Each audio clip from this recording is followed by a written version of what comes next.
Halo semuanya. Oke, langsung aja ya. Hari ini kita bakal bedah tuntas salah satu cerita transformasi korporasi yang paling masif di bursa kita, yaitu PT Dharma Henwa Tbk atau yang sering kita sebut dengan kode sahamnya Dewa. Pasti udah pada familiar kan? Nah, kita nggak cuma bakal bahas di permukaan aja nih. Kita bakal pakai kerangka bisnis profesional buat benar-benar melihat gimana sih mesin raksasa ini lagi dirombak total dari dalam. Nah, kalau harus dirangkum dalam satu kalimat, harapan menuju realitas ini pas banget. Kalimat ini tuh bener-bener nangkep siklus psikologis di pasar saham yang lagi dialamin Dewa sekarang. Kemarin-kemarin kan investor sempat euforia banget nih, penuh harapan. Tapi sekarang, pasar lagi diuji sama realitas. Ya, karena ngerubah arah kapal sebesar ini jelas butuh waktu berbulan-bulan bahkan bertahun-tahun. Nggak bisa instan kan? Biar gampang ikutinnya, kita udah siapin peta jalannya nih. Kita bakal bahas mulai dari kisah awal transformasinya, terus masuk ke anatomi bisnis, gimana mereka benerin mesin internalnya, ngintip medan perang di industri tambang, dan terakhir kita bakal lihat 3 skenario valuasinya ke depan. Yuk, kita mulai!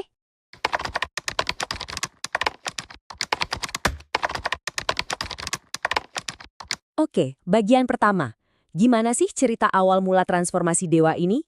Gini, coba bayangin Dewa ini sebagai sebuah mesin berat yang ukurannya super raksasa. Selama bertahun-tahun pas masih di bawah Grup Bakri, mesin ini tuh ibaratnya bawa ransel utang yang berat banget sampai-sampai arus kasnya ikut sesak napas. Nah, yang bikin seru sekarang, mesin ini lagi pindah tangan ke mekanik baru yang dompetnya tubel banget, yaitu Grup Salim. Masuknya mereka ke manajemen ini langsung bawa angin seger buat restrukturisasi besar-besaran. Jadi ini benar-benar transisi dari perusahaan yang tadinya syarat beban, jadi sebuah cerita putar balik arah yang ditunggu-tunggu banget. Lanjut ke bagian kedua. Kita coba bongkar dalaman mesinnya, alias bisnis model kanvas mereka.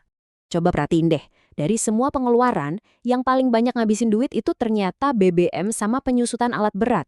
Di bisnis kontraktor tambang, ini artinya efisiensi itu bukan sekedar target di atas kertas, tapi beneran urusan hidup dan mati. Bayangin aja, kalau konsumsi BBM boros sedikit atau alatnya gampang rusak, wah, margin keuntungan yang udah tipis itu bisa langsung ludes tak tersisa. Biar makin jelas, ini nih yang sering disebut sebagai segitiga ajaib dari model bisnisnya Dewa. Pertama, nilai yang mereka tawarin ke pemilik tambang itu simple. Biar kami yang pusing mikirin beli alat mahal. Jadi pemilik tambang nggak usah repot beli ekskavator raksasa. Kedua, kerjaan mereka sehari-hari itu mindahin jutaan kubik tanah dan batu bara tanpa henti. 24 jam sehari, 7 hari seminggu. Harus super efisien. Terus dari mana untungnya? Ketiga, mereka dapat bayaran berulang berdasarkan seberapa banyak volume yang dipindahin. Logikanya makin efisien dan makin masif kerjanya, makin tebel juga marginnya.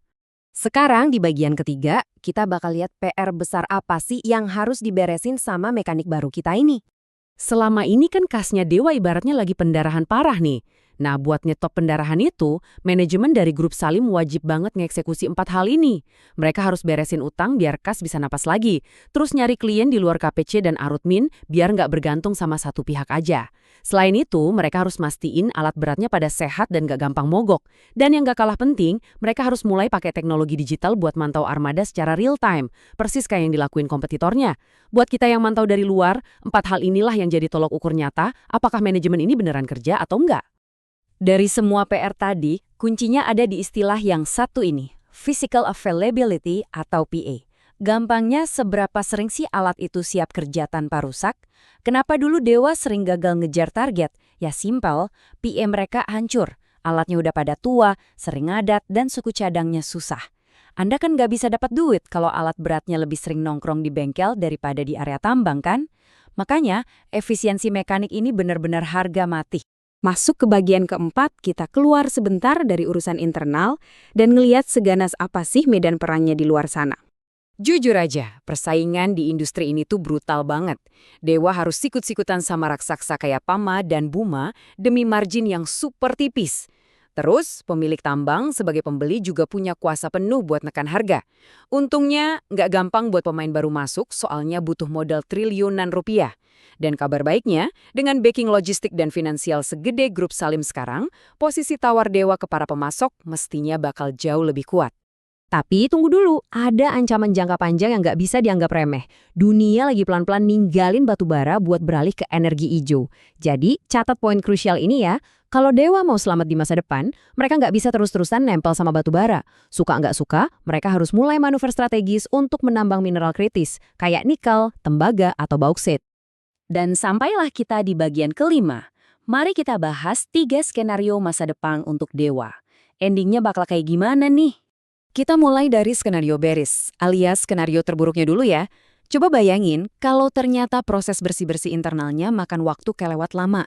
Alat berat yang udah uzur makin sering rusak, investasi tertunda, ditambah lagi harga batubara global nyungsep drastis.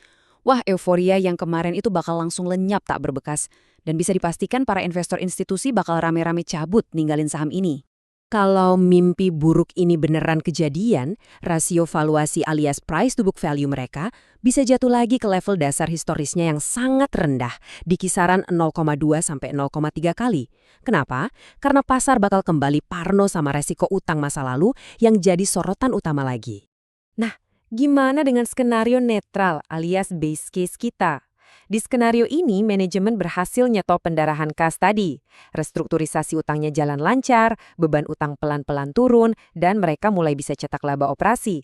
Tapi pertumbuhannya ya biasa-biasa aja, bergerak stabil dengan kecepatan moderat layaknya kontraktor tambang pada umumnya. Di posisi netral ini, pasar kemungkinan bakal ngasih valuasi yang normal. Metrik enterprise value to EBITDA mereka bakal balik ke rentang wajar di kisaran 3-4 kali. Ya, ini angka yang sangat masuk akal dan sejalan banget sama rata-rata performa kompetitor di industrinya. Nah, ini dia yang pastinya ditunggu-tunggu, skenario bullish. Bayangin aja kalau mekanik baru kita ini sukses nyetel mesinnya sampai sempurna. Sinergi dengan ekosistem Salim jalan 100%, Dewa diguyur modal gede dengan bunga murah meriah buat meremajakan semua armadanya, dan yang paling gila, bayangin kalau mereka berhasil menangin mega kontrak dari tambang aman mineral dan sukses banting setir jadi pemain logam hijau. Wah, ini sih luar biasa banget. Kalau kesuksesan mutlak ini terjadi, pasar pasti bakal menilai ulang saham Dewa sebagai saham dengan pertumbuhan premium. Valuasi EV to EBITDA mereka berpotensi meroket ngelewatin angka 5 kali. Ini benar-benar bakal ngulangin kesuksesan dari saham-saham kontraktor tambang raksasa lainnya. Pastinya, ini skenario impian buat para investor.